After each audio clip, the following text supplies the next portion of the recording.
B80 1335, welcome to your second full week of this short winter semester.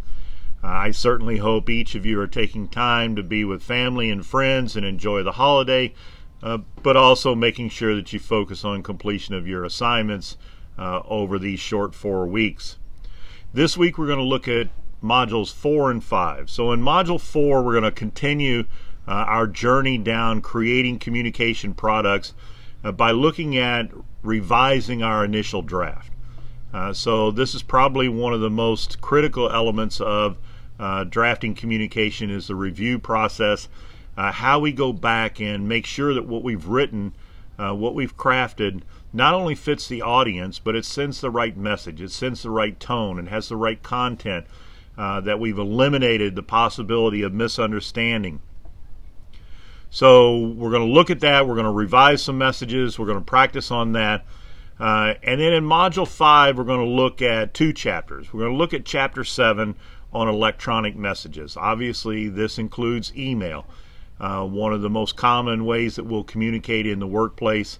We'll look at when to send an email, when it's appropriate, what the content should be, how we should direct it, how we should develop it, those types of things. And then in Chapter 8, we're going to look at positive messages. Next week, we'll start to look at negative messages.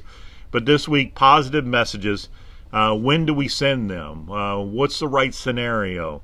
What channel do we use? And what purpose do they even serve? This is where you'll begin to understand the notion of direct and indirect writing, and we'll get into that. So these are 2 very critical chapters, as they'll define much of what you write in your professional life. Be sure to review the assignments for this week. In Module 4, you'll have the Chapter 6 video. So remember, I'm looking for a video that's 3 to 5 minutes.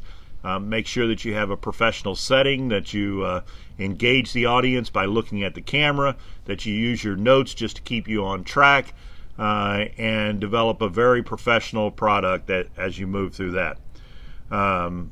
For your discussions, make sure you look at my note on digging deeper, my announcement. I want you to make sure that you've done your research, that you organize it appropriately, that you get the right detail, that you have the right references, and that you respond appropriately to your classmates and give them some feedback and the entire class feedback that's useful, and not just I agree or I disagree. I look forward to seeing your work this week, and I hope each of you has a happy new year. Thank you.